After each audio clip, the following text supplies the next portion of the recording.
చిగురించబోతుంది. గొప్ప దినాలను చూడబోతున్నావు. నీ యేసుకు సమస్తము సాధ్యమే. గుడ్ మార్నింగ్ దేవుని ప్రియ కుమారుడు, గుడ్ మార్నింగ్ దేవుని ప్రియ కుమార్తె, special good morning to you. దేవుని సంగమా జాగ్రత్త వినండి.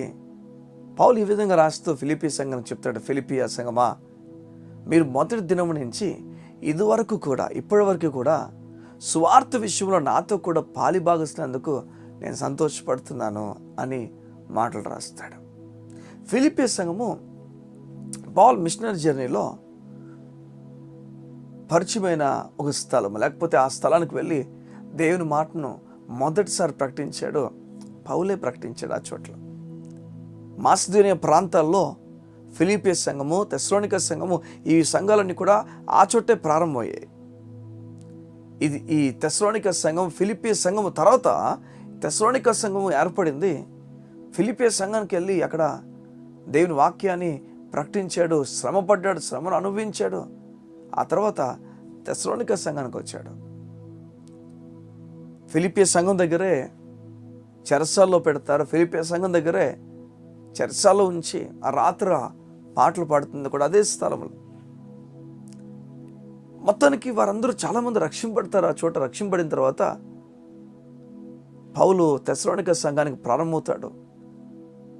వెళ్తున్నప్పుడు ఆ సంఘం అంతా ఆపి పౌలుకి ఈ విధంగా చెప్తున్నాయా, ఇంత సువార్త, ఇంత రక్షణ సువార్తను మాకు అందించావు, మమ్మల్ని బలపరిచావు, మమ్మల్ని పరలోక రాజ్యం వైపు బాటను తెలుసుకున్నట్లుగా చేశావు.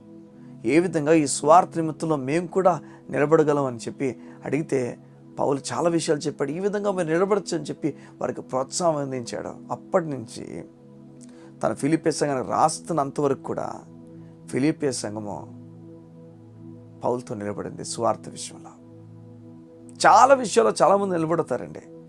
సువార్త విషయంలో ఫిలిప్పీ సంఘం నిలబడిందని లేఖనం రాయించాడు దేవుడు.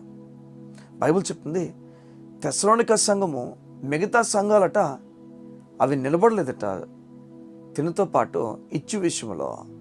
కానీ ఫిలిప్పీ సంఘం నిలబడిందని ఫిలిప్పీ సంఘానికి రాస్తున్నప్పుడు లేఖలు రాశాడు. మాసిదోనియాలో ఎవరు నిలబడలేదు, కానీ మీరు నిలబడ్డాను ఒక మాట రాసేస్తాడు.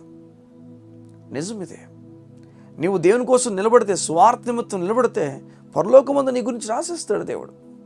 నువ్వు నిలబడిన విషయాన్ని పక్కకు తీస్తాడు దేవుడు. ప్రత్యేకంగా పేరును రాస్తాడు ప్రత్యేకంగా. ఎందుకంటే స్వార్థ నిమిత్తంలో నీవు చేస్తున్న పని ప్రకటించు వానితో కూడా నువ్వు సమానంగా వెళ్తున్నావు అర్థం.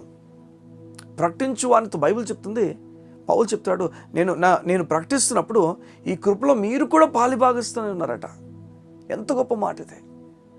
ఇవన్నీ జరుగుతున్నప్పుడు నేను అనుకున్నాను, పౌలు వీళ్ళని చాలా ప్రోత్సహించి, చాలా బలపరిచి, చాలా వారి పేరును, ఎందుకంటే వారు ఎన్నో విషయాలు పౌలుకి సహాయం చేశారు కనుక వారి పేరును పైకెత్తి వారి గురించి గొప్పగా మాట్లాడతాడేమో, లేకపోతే మీరు లాంటి వారు లేరు, మీరు గొప్పగా నాతో నిలబడ్డారు, నాకు చాలా సహాయం చేశారని చెప్పి వారిని పొగుడతాడేమో అనుకున్నాను. లేదు, వారిని పొగడలేదు. కానీ జాగ్రత్త వినండి, ఆ తర్వాత ఒక మాట రాయబడింది, మీలో మీరు చూసారా, మొదటి నుంచి ఈ రోజు వరకు మీరు నిలబడ్డారు చూసారా, సంతోషమే.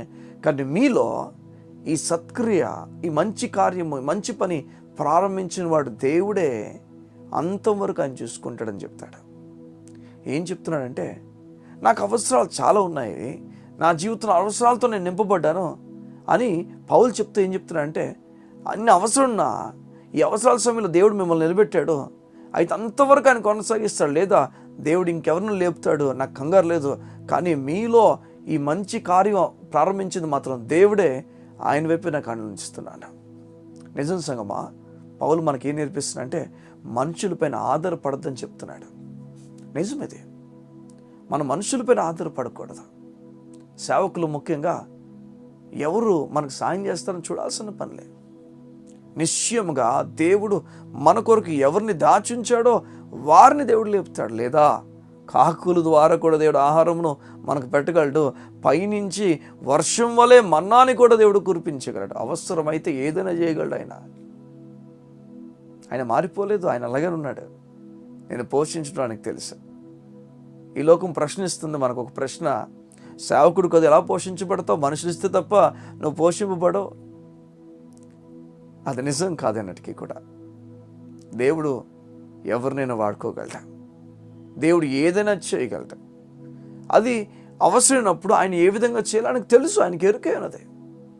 దానికి సేవకుడు ఎవరికి జవాబుదారి కాడు, ఎవరికి జవాబు చెప్పాల్సిన పనిలే. కానీ ప్రతి ఒక్కరికి మనం జవాబు చెప్పినప్పుడు అది ఎవరైనా కృపా సహితముగా దేవుని లేఖనాలు జవాబు చెప్పమన్నాయి కనుక మనం కృపాసహితంగా ప్రేమతోనే ఒప్పు వేసినట్లుగా మనం చెప్పాలని లేఖనాలు చెప్తున్నాయి కనుక మనం ఆ విధంగా ప్రేమతో మనం చెప్పుకొని వెళ్తాం. ఈ ఉదయం దేవుడు నీతో మాట్లాడి చెప్తున్నాడు, అయ్యా నీతో మాట్లాడుతున్నాడు దేవుడు. నిరాశపడాల్సిన పని లేదు, దేవుడు చూసుకుంటాడు, దేవుడు ముందుకు నడిపిస్తాడు. పౌలు ఎంత ధైర్యం ఉందంటే, నాకేం పర్లే, నేను ఏ స్థితిలో అయినా నాకు ఉండడం తెలుసు. ఒకవేళ మీరు ఆగిపోతే చేయడం దేవుడు ఇంకొకరు లేపుతాడు. కానీ మీలో ఈ సత్క్రియను ఆరంభించినాడు మనుషుడు కాదు, దేవుడు గనక దేవుడు చూసుకుంటాడు. ఏదైనా ధైర్యంగా మాట్లాడగలవు మనం. నీతి నమ్ముతున్న వ్యక్తి ధైర్యంగా మాట్లాడగలడు.